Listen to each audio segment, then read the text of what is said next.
Welcome to From Loneliness to Overflow with Matina. This is a space for honest conversation, for moments when something inside feels heavy or disconnected. Each episode features practitioners and wellness spaces sharing the intention behind their work so you can feel into what resonates and discover support you can experience directly. Wherever you're arriving from today, you are welcome here. Welcome to another episode From Loneliness to Overflow with Matina. Today's guest is a beautiful soul who is very technical, very intrigued with learning, and also, like many people, was fulfilling all the check boxes, making sure everything is done, and then questioning, what am I missing? Have you ever asked that question yourself? Then this conversation is going to intrigue you for sure. Welcome, Udo. That was an interesting introduction. Thank you. You are so welcome. This, honestly, it fascinates me to have a conversation from a different perspective. We were just joking a few minutes ago about how men and women are just 0.3% different. And even in that, it's like, I'm excited because I have shared my story around how I was fulfilling the check boxes and how it left me empty. Now, this is a different perspective from a male perspective. So I'm excited for this conversation. Before we step into that conversation, please introduce yourself. Who am I? I'm still trying to find out. In a way, it's a work in progress. And I was born during the Second World War in Europe. And so I got to be a war baby. Then I got to be a refugee. I was 2.5 years old when the war ended. And then I got to be an orphan for a while because my mother had to get off the roads where the Allies were shooting at us from planes and the communists were chasing us in tanks and trucks. She had 6 kids younger than 6 in her tow. She was by herself on a horse-drawn hay wagon on a dirt road, no military presence. And she decided it was safer to go through the snow-covered fields because nobody was shooting there, and the trucks and tanks didn't go through the fields. Everything's on the road, all the danger, right? And she had to leave 4 kids behind. 2 of them were her own kids. I was one of the ones who was left behind. So I got to be an orphan for a while. And then eventually we got reunited. For a 2-year-old, that's probably an interesting experience, right? And I just remember growing up very shy. I didn't know what I could trust. I didn't feel safe. I remember being hungry but so I became a born scientist, because science, which means knowledge, right? It's learning to know, learning and getting to know things, because when you understand how something works, then you get to predict and control your world. And I definitely, as insecure as I felt, that was interesting. So I was breaking stuff all the time when I was a kid, was trying to figure out how it worked. And I took apart a lot more things than I put back together. And I got in quite a bit of trouble for being that curious. I can only imagine. Like one day my father said to me, were you outside playing? I said, yeah. Where were you? I was in the meadow. Were the cows in the meadow? I don't know, Dad, but there was this little red spider and I watched it go up and down blades of grass. And my father went, I don't get it. This guy is in a world of his own. But I was always following my own tracks and following my own interests, and whatever that came up, that I always wanted to know everything. And at one point I thought if I knew everything, I would finally be happy. And I got burned out. My head was so full of ideas and I couldn't feel anything. And it's like, no, there's something missing. And anyway, I went into science, biology, to study life. We didn't study life, we studied form and function. So that was a disappointment. Then I went psychology, study of soul. We studied thoughts, beliefs, and emotions, no soul. That was a disappointment. Then I went into medicine because I wanted to know what health is, because they call it healthcare, and found out they only study disease. And the dean told me, we don't know what health is. We're working on it. And then we were told that a doctor should always sound as though he knows what's going on, even when he doesn't. And we call that lying on the farm. And I left medicine because of that. And then I ended up in biochemistry and genetics. But what I was looking for, I never found at university. And I did look. I also spent time sitting in lectures and other disciplines wasn't there. But eventually, I messed with psychedelics because I'm 83 and that was the 60s. And I just laughed. I mean, I laughed and cried. The tears are running down my cheeks. I was rolling on the floor laughing, listening to Mozart music and laughing in tune to Mozart music. And it struck me as the funniest thing that had ever happened in my life, that everything that I was so studiously looking for in the world was all already inside of me. And that kind of broke my war baby personality. Because all of a sudden it was like, oh my God, I have 1,000 options on how to live. So now I just have to figure out how I want to live. Because I had never thought about it. I was just like going along, right? And then I got out of that, and I started looking for, I see things getting worse. There was a Vietnam War was going on, and there were things were getting worse in the world, it seemed to me. And I said, there must be a renewing principle somewhere. And I couldn't find the renewing principle. And of course, what I realized later, the renewing principle is within the core of every human being. But I was looking for it, and I'm like, if things are getting worse, but they're not getting better, then they're just going to get worse. And coming out of a war, that was not okay. When I was 6 years old, I listened to people argue about really stupid things in Germany. And they'd get so intense. And I'd get like really uneasy, feeling uneasy. Yeah. And one day I listened to an argument like that. I don't even remember what it was about. I said, man, there must be a way that people could live in harmony. And a little cocky voice of a 6-year-old who doesn't know how complicated everything is. And I'm going to find out how. And that's basically been my driver. I think 8 billion people could live way better on every level than we do.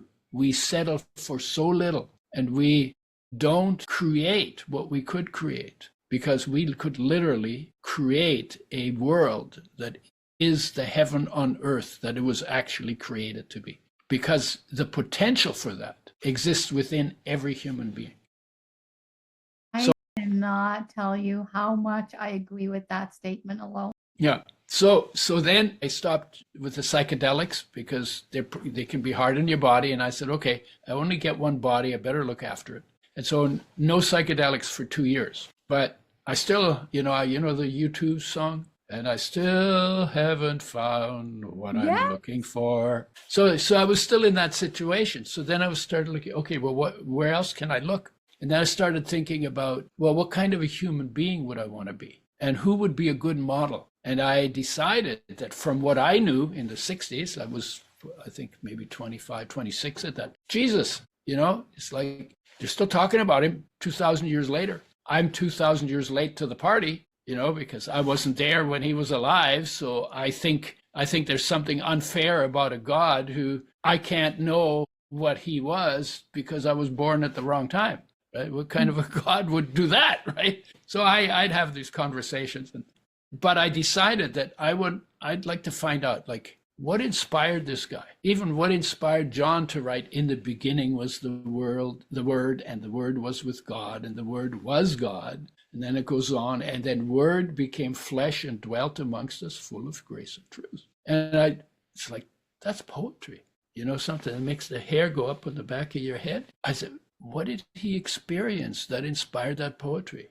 I think I want to have that experience. I don't know how to get there, but he must have experienced something, and it must be possible to experience what he experienced. And then pretty soon I'm saying, actually, I want to experience what Jesus experienced that made him live like he did, do what he did, spoke like he did, that made his life the poetry that it is, that still people talk about 2,000 years. So I got a red letter edition of the Bible. It's a King James Bible, and everything Jesus says is in red ink, and the rest of the Bible is in black ink. So I was only interested in the red ink because I was trying to be focused on what did he experience. And then I started testing, putting things to the test, and had some magical experience. And then I got in with the Christian group that called themselves the Jesus People's Army.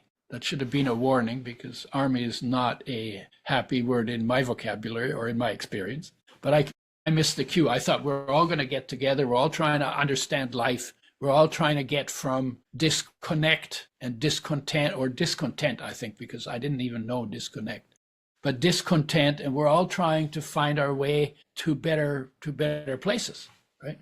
So I thought we're all trying to figure it out, and we're all going to tell our stories, and we're all going to leave the evening enriched. So I went to their coffee house and I sat down at a table, and this guy swooped next to me immediately. That should have been my second warning, but I missed that cue too. And I didn't introduce myself. I just looked him in the eyes and I said, it must be possible to see God and live. Because we were told as kids in Germany that if God loves you unconditionally, he makes the whole world for you, keeps you alive when you're asleep, but if you look at him, he kills you. I don't know who told us that, but it was like, how does that ever make sense, right? Anyway, so that's not what happened. The guy jumped out of his chair and he's dancing around the room with his arms flying around his head, screaming at me, "You're from the devil. You're from the Antichrist. Get out." So I know. So I go slinking out of there and I say, okay, let's see. I haven't seen God. Maybe I'm not supposed to ask that question, because we were also told as kids there are some questions you shouldn't ask, but they wouldn't tell us what those questions were. Because if they'd have told us, knowing me, I would have asked them anyway, right? So I said, okay, so maybe I'm not. And I got really confused and really desperate. And my way of dealing with getting grounded in those days was go out in nature. So I went out in nature, west coast of Vancouver Island, beach called Long Beach, south of Tofino. And I go out there, the place is completely deserted, just me on the beach, me and the logs and the sand and the water and the sky. And somebody had draped plastic over some logs, and so it was like a dwelling, you had to crawl into it. But if it rained, you wouldn't get wet. I said, wow, here's my hotel for the weekend, and I'm going to clear my head. And I went to sleep, and I woke bolt upright in the middle of the night. And there was this being made of light. I'm a science guy. I don't believe in that kind of stuff, right? There's this being made of light. No label, no words, but that being embodied a message. And I could put words to that embodiment. And the words were, am come not to judge, but to love. I am come not to judge, but to love. And all of my confusion evaporated instantly. I've never had a question what the message of the masters to humanity was. And different, doesn't matter whether you go Hindu or you go Christian or you go Buddhist and you go Sikh or whatever you go to, the masters all had one way or another. They said the same thing. It's about love. Hello, it's about love, right? And then I started thinking about it. Well, who was that? Because I was on a Jesus trip. So was that Christ, or was that life, or was that soul, or was that spirit? And I came to the conclusion that actually those are all the same. And then I started thinking, okay, well, if the message of the masters to humanity is, I am come not to judge, but to love, that is also the message that life has for your body. You are unconditionally and empoweringly loved 24/7, 365, lifelong by life. I mean, you, not you, that's you, that is who you are, but your body is unconditionally empoweringly loved 24/7, 365, lifelong. My God. Then it was like, my God, what the masters talked about is actually our nature. They were teachers of human nature, because you don't learn it in science. They don't want to look at that stuff. They want to look at the outside stuff. They don't want to look at the subjective inside stuff. But you can be objective about the subjective too. So then I feasted on that, because it put all of what I had learned in perspective. Oh my God, there's something in me that loves me unconditionally. I don't need to look up, when somebody dumps me, my life doesn't end, because I am still unconditionally loved from inside by life. And the fact that I was looking for it out there was mainly because I didn't realize that. And I was disconnected from that, and I was discontent because of that. And then the discontent led me to try and find it elsewhere, because I didn't know that my discontent or my loneliness or my emptiness or my restlessness or my aching heart or my sadness, my sorrow, my grief that you feel in your chest, that I felt in my chest. And I felt it when I was 17 years old. I started feeling it and I couldn't shake it. And I didn't get it. That didn't get addressed until that night on Long Beach, right? And that it started to get addressed, right? So that was like almost 13 years, right? So then I started redefining everything, taking that into account. My God, I am unconditionally loved. And then it became a memory. And I said, damn it, I want to stay in this experience. I want to live in this experience. How do I do that? That question led me to a 14-year-old boy. I was 30 by this time, who, I said to my ex, I sort of tapped my chest and I said, I know there's a perfection within me. I know I'm not connected to it. And I need to find someone who can show me a step. And the next morning, I heard about a 14-year-old boy from India, called him Perfect Master. And I had perfection in my mind. And it was just like, I was in the mountains in Colorado. I heard this on a radio in a truck that we were driving to get firewood. Why somebody would talk about a 14-year-old perfect master on a radio is like, other than for me. So I said, okay, I got to go see him. Long story short, I was very skeptical. He was 14, I was 30. He said, the peace you search for in the world is within you, and I can reveal you that peace. And I said, I doubt it. I'm 30, you're 14, I've been around. And then I thought, peace must be really complicated because we made it to the moon. It was really complicated. We haven't made it to peace, so peace must be more complicated than going to the moon. Crazy. I mean, it's logical, right? It's not true, but logical. And then he showed me a method, and I thought the method was too simple. And so he said, give it a chance. I said, okay, I'll give it 6 months. If I notice a difference, because I promised I would practice it for 6 months, then I'll keep doing it. And if I don't, I'll just keep looking. Because I was clear, I'm looking for peace. I started in a war. Peace is important, and it's really important. And by God, I'm going to find it, right? It's like a little kid said, I'm going to find out how. Anyway, so I started doing the practice, but he said an hour, and I couldn't even sit still for 5 minutes. So my practices were very short. But we'd get into these arguments with my ex, and we really, I would just say one thing, and she'd immediately start arguing with me, always take the opposite view. It was like, I don't know, practiced almost, right? And I would get really frustrated, and then I'd be in a place where either I was going to hit her or I was going to leave the place where we were in the mountains and go out in nature and clear my head again, right? I was walked out, sat down on a log for 5 or 10 minutes, did the practice after, because and then I'd look at it. We argued about that. Why are we arguing about that? And then I realized that if I did the practice before, I wouldn't rise to the bait when it started. And so then I say, wow, this works. So I've been doing that now for 53 years. The guy just turned 68 day before yesterday. Still doing the same thing. He's traveling around the world just talking about peace. And the truth is, when you think about it, like where the loneliness comes from, this is what I figured out from like those experiences I had, where my loneliness came from. And I remember lying on the grass on a sunny day one day, looking at the blue sky and crying, and the tears were running down my face because of how lonely I felt. But you know what now? It's like I'm alone, but I'm not lonely, because the loneliness, like there's a lot of words we have for it. Some people call it the thirst of the heart, because you feel it in your heart, right? But I've got 10 pages of different words that people use for that uncomfortable, uneasy, painful feeling in the heart. And that feeling is triggered by losses. Somebody dumps you, you feel heartache. Your dog runs away, you feel heartache. Somebody makes a promise and doesn't keep it, you feel heartache. Your grandmother dies that you were close to, you feel heartache, right? So there are lots of things, and we call this feeling by what triggers it. And there are a lot of people who say that trauma triggers heartache, and that's wrong. Trauma triggers heartache, but the cause of heartache is not the trigger.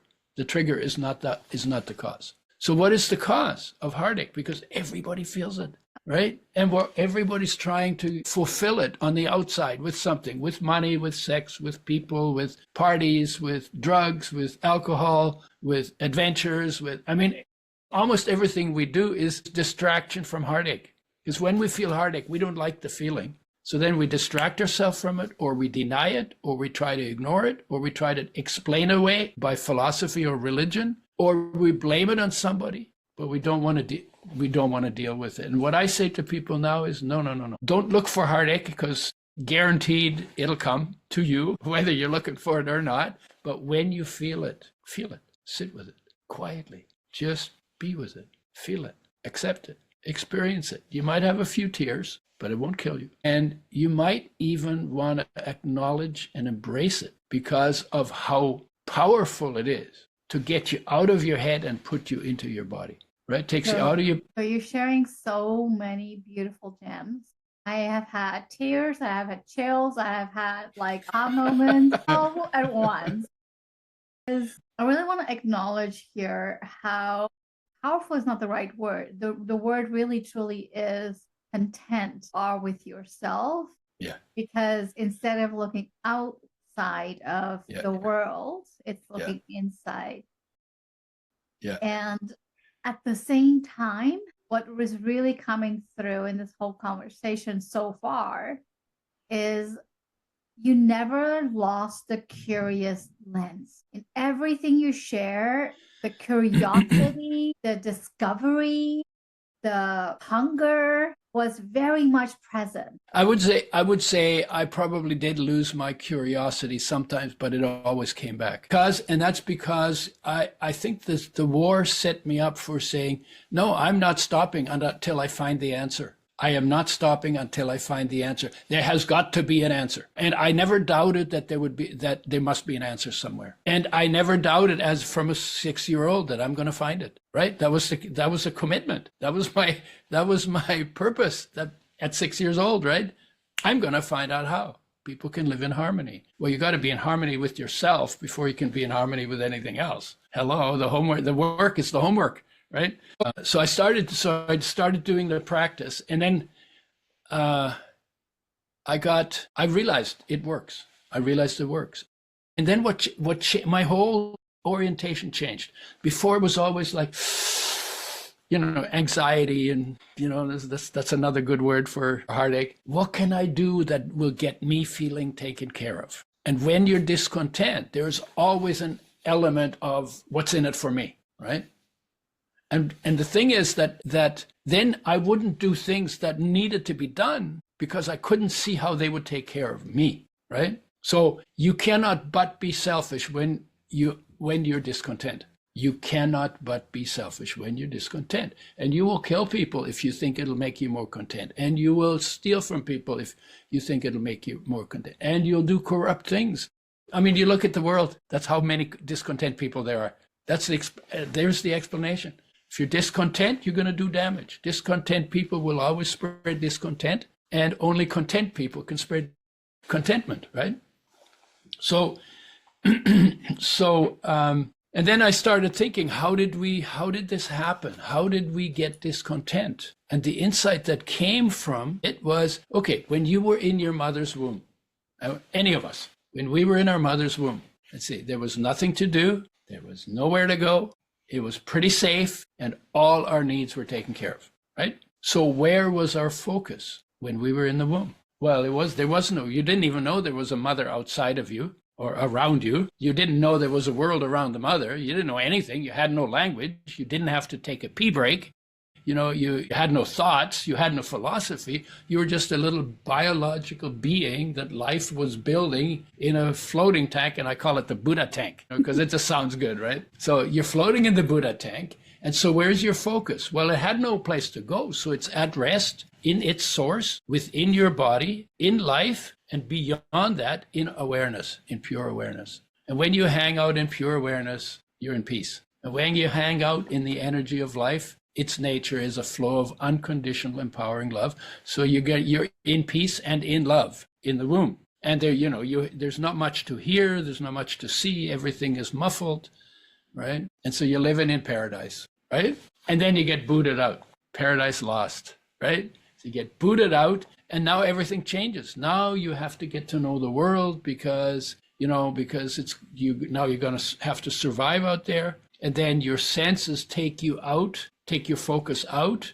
to focus on change, because every time something changes, you have to figure out, is this friend to approach? Is this foe to run from or fight? Or is this irrelevant to ignore? And you do that every time something changes. Like I give talks sometimes, right? And I can talk to 2,000 people, and if the side door opens, to the hall opens, I instantly lose my entire audience. They all go and look at the door, who's coming in the door. Even if I'm interesting, I lose my audience because we're so attracted to change because we need to assess it, and that has survival value. And if you want to get somebody's attention, then you make change. You move, you yell, you stamp your feet, you throw the furniture, whatever it is, right? But it gets attention. And people, when they want to get your attention, that's what they do. So now, so what happened in that process, we went from being present inside in peace and love and absent outside in our focus to more and more present outside in our focus and less present inside. And we get disconnected from our inner being of peace and love. And that leads to discontent. And discontent is that movement of focus is the beginning of heartache. It's the beginning of loneliness. It's the beginning of discontent. It's the beginning of emptiness. It's the beginning of restlessness. It's the beginning of yearning, striving, hoping, praying, wishing, right? And so what's changed for me is I was always looking for how I can get fulfilled on the outside, and it never happened. Maybe briefly, and then it ended. Don't depend on things that end, right? That's where the pain comes from. And then it was like, now it was okay. I know that I'm okay. I know that there's peace and love inside because I've experienced it. And if I'm not feeling it, then I know what I need to do. I need to go back to where it is because it's not out there for me. It's in here for me, right? So then I go back to that. Then I realize, okay, well, I'm taken care of. It's not about me anymore. Okay, so now what do I do with my life? Well, it's not about me anymore. So now I can look at, okay, where can I help? Or, okay, what needs to be done in this situation? Or how can I make the biggest splash for good in the time that I have? So it's completely changed my orientation from self-serving to helping. And my life is really simple. I can sit by myself with nothing to do and feel awesome because this being that I am, made out of dust, water, air, and a little bit of sunshine, right? Because life is a fraction of solar energy, right? So here I am, and this dust, water, and air have been mixed up in a very specific, particular way so that I could have the human experience, and not all of the human experiences. So we're talking about love, and we're talking about hate, and we're talking about sorrow, and we're talking about joy, and we're talking about dancing and laughing and screwing and all the things that human beings do. But even when I have to go pee, it's a divine experience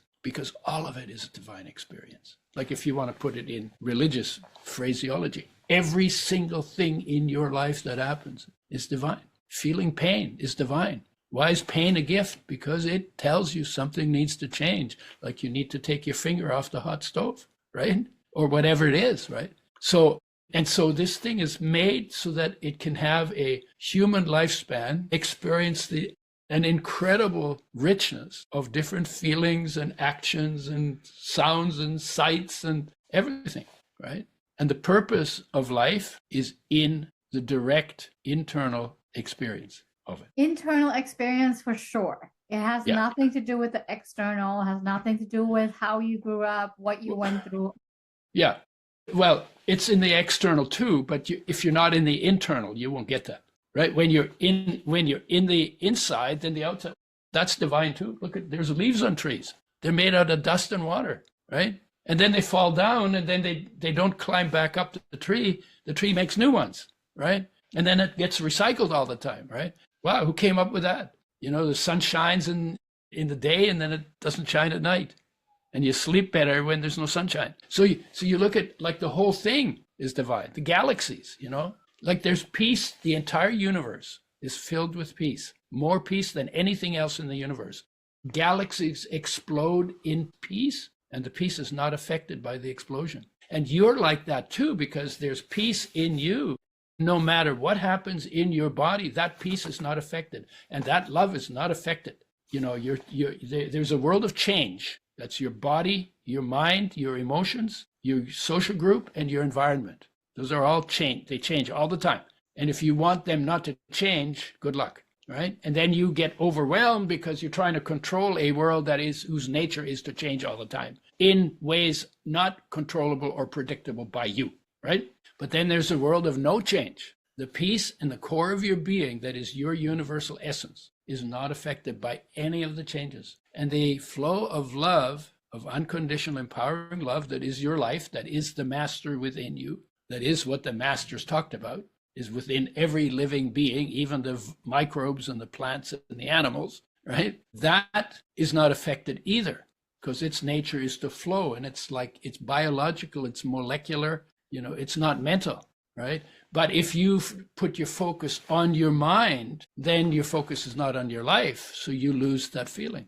It doesn't go away. It's still within you, but your focus isn't on it. So the way the focus go determines what the quality of your life is going to be like on a moment to moment, day to day basis. What I'm hearing, Udo, is when we first step inwards is when we start understanding our landscape and of what is never changing, which is our soul, which is that peace component that you're talking about.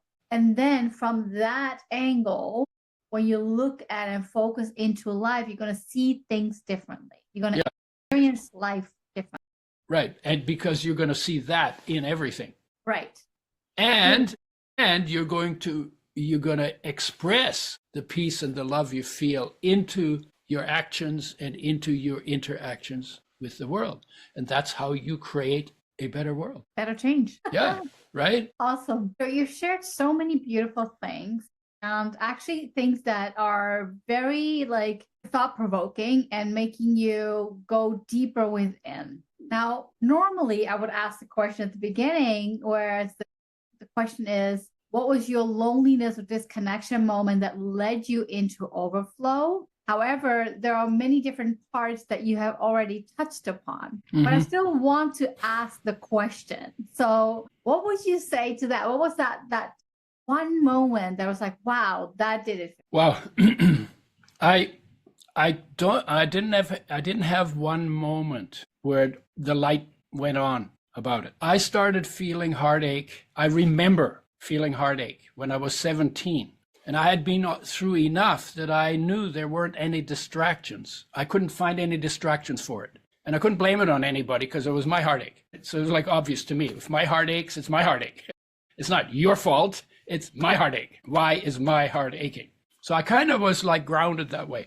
But I remember from 17 on till about 30 or till I had that experience. And then later started doing the stillness practice, which I'm 100% into. Every human being on this planet for an hour a day should sit down in a safe place, shut off all the distractions, get present in the space their body occupies. Because how else would you get to know yourself if you never sit still with yourself, observing yourself, right? And you can see life, hear life, feel life, taste life in the space your body occupies, okay?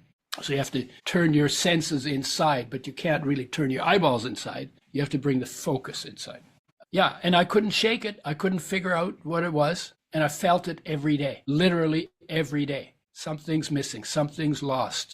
There's another loss, missing, ending, things, all the studies I did. I was looking for something that was missing in my life, and I thought I could get it in my head. That's why I did a lot of education.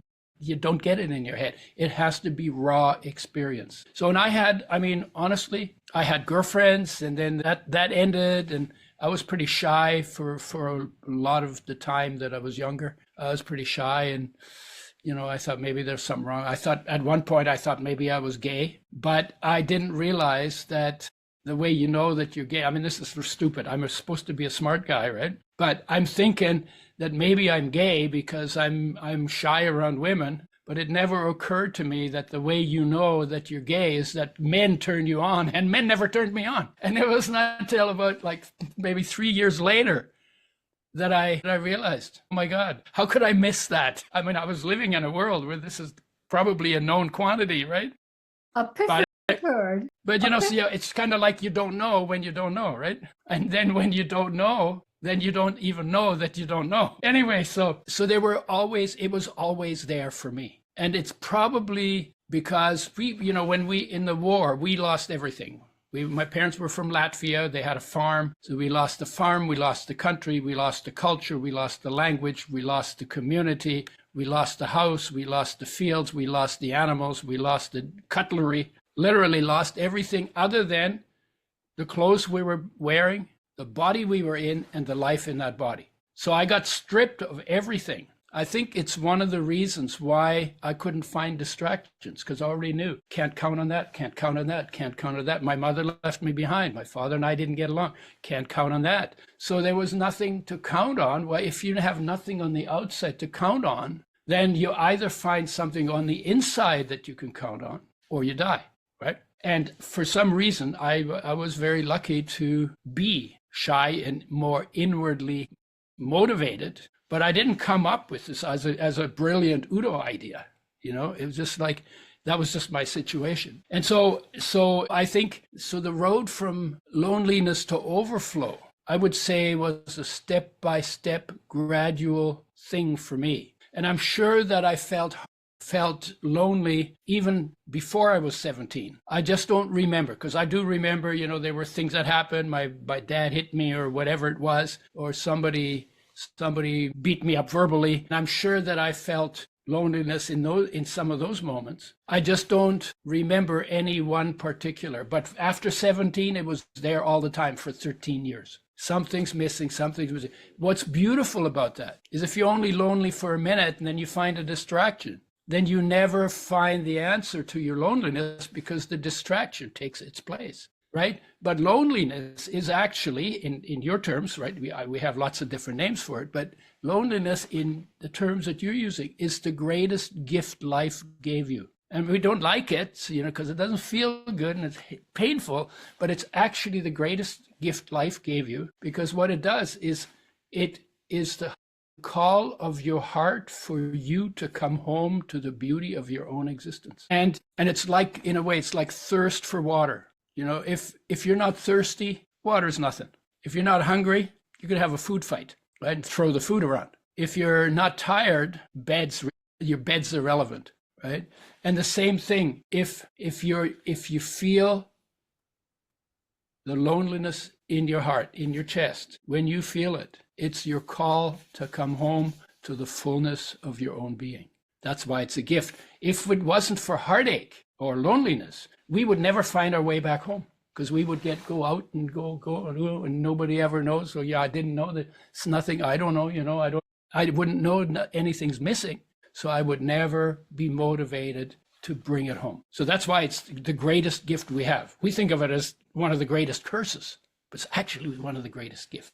And then if you can quietly feel your heartache, it's like less than a hair's breadth behind it is your reconnection and your contentment and your wholeness and your peace, in which the beauty of your existence becomes apparent in you, because peace is the observer. Peace is the core of your being. It's also the observer. Peace is the witness of everything in your life. And if you're in that place of peace, then you get to notice and appreciate everything that there is to being human.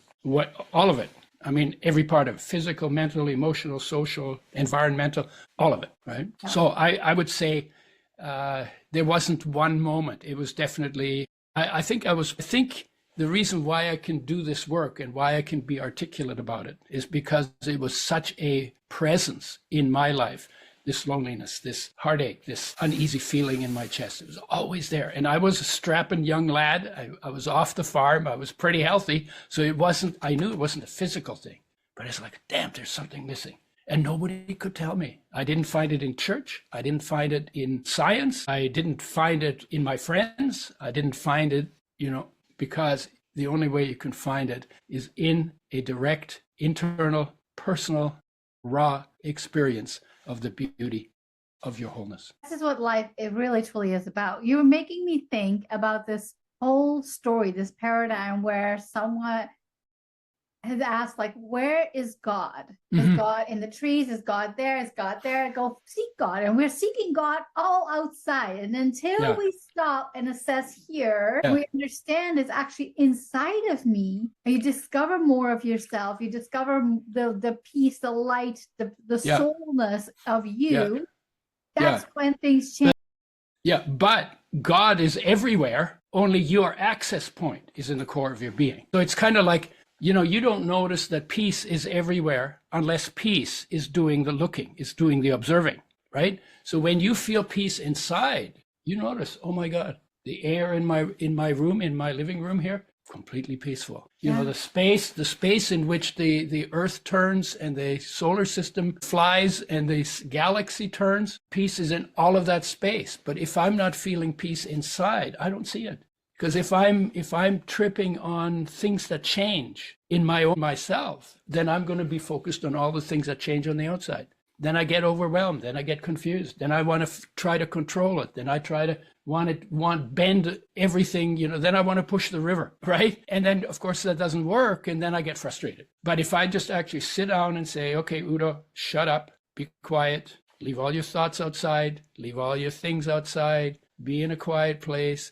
See how still you can become, and then see how deep you can go into that stillness. And what do you experience when you do that in the space that your body occupies? And maybe you can breathe. How lightly, how gently, how slowly, and how evenly can you breathe?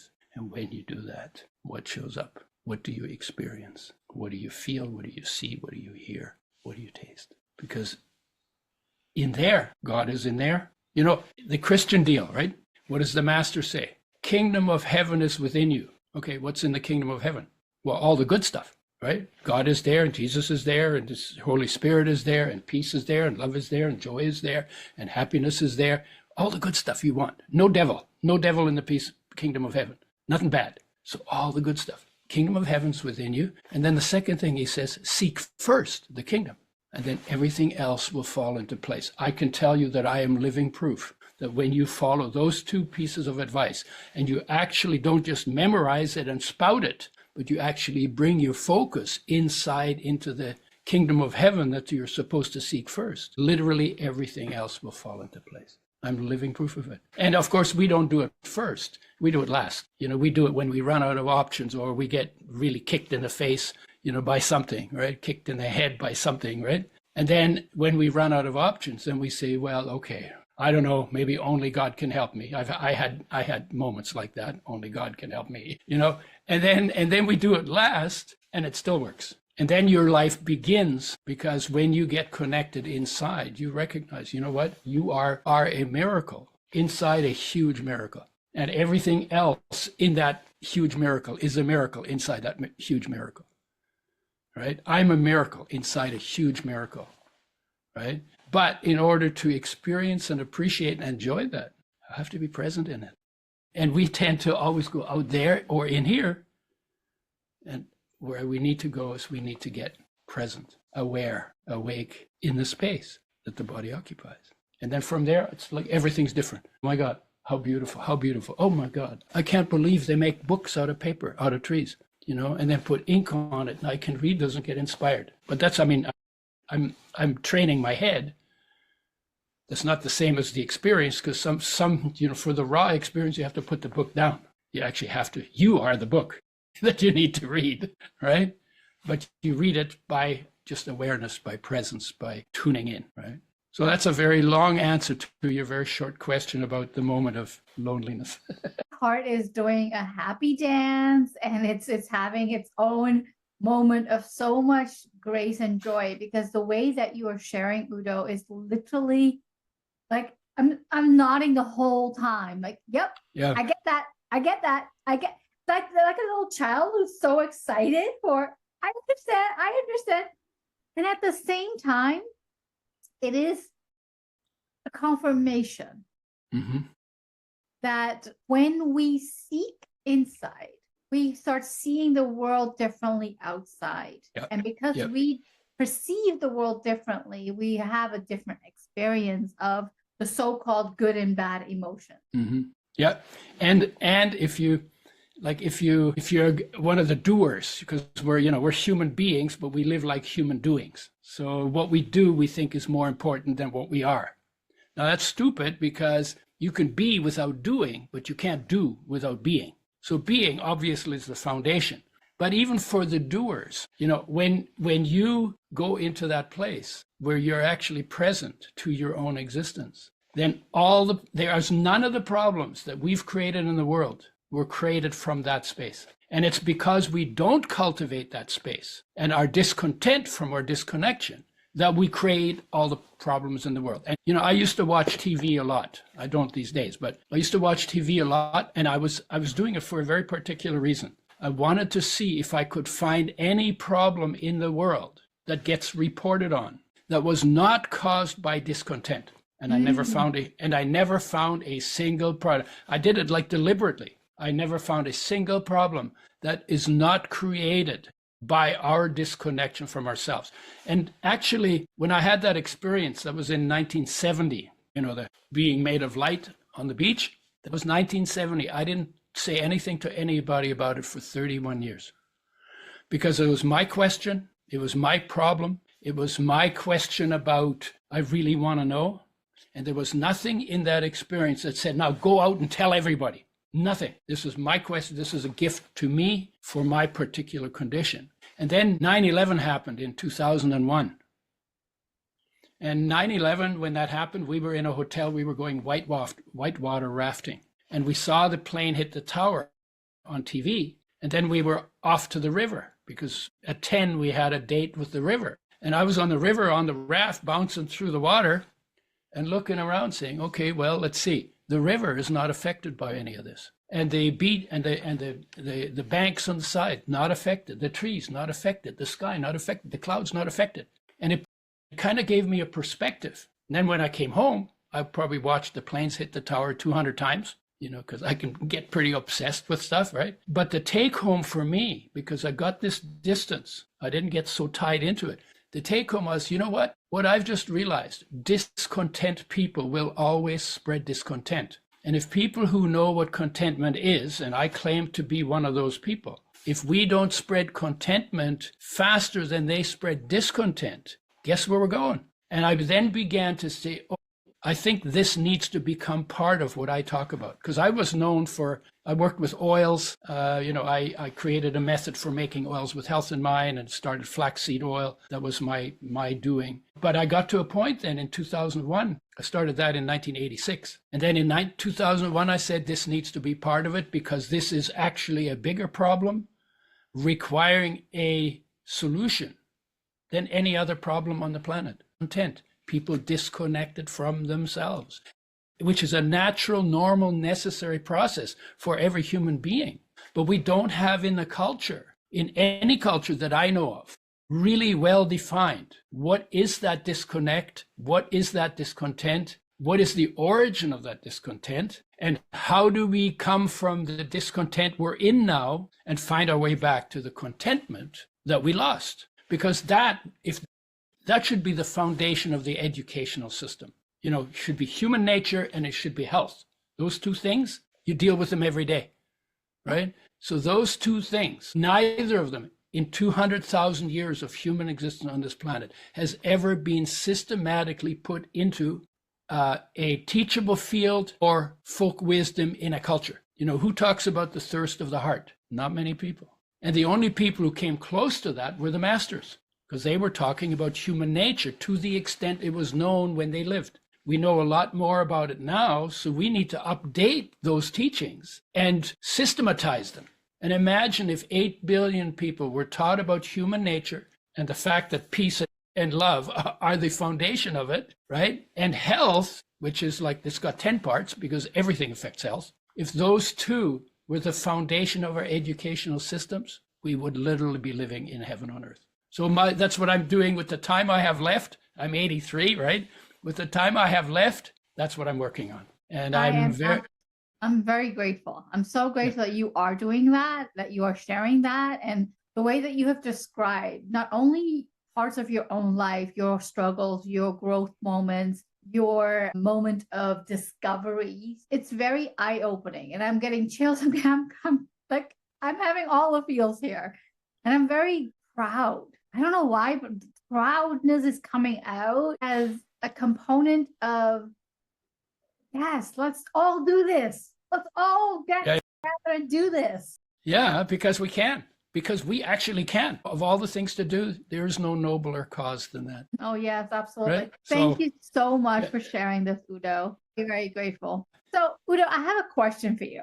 And Yeah. this is a question so there's a little ritual on this podcast that I always love to do is the previous guest has left a question for you. And then once we're done recording, I'll ask you a question to leave for the next guest as well. So the question I have for you today, and of course it's fitting, is what is your unanswered soul request? I don't have an unanswered soul request for myself because I know where to go to get that answered. And the answer is, generally speaking, in experience rather than in words. But I think a question or a recommendation I would give to your next guest, whatever their story is, fall in love with heartache, sit with heartache, and by doing so, sit through it into the beauty of your own existence. And then in 5 years, get in touch with me and you can thank me later. This has been such a beautiful conversation. Thank you so much, Udo, for sharing. Anyone who is interested in connecting with Udo, any questions for him, all his information is in the description below. If you have any questions about this episode, put them in the comments. We will respond to you. And thank you so much for tuning in. Thank you, Matina. Thank you for spending your time here. Sharing your reflections in the comments or passing this conversation along helps this space reach people who are looking for support and don't always know where to turn. Take a breath as you transition back into your day and notice what's present now. I'll meet you again next week.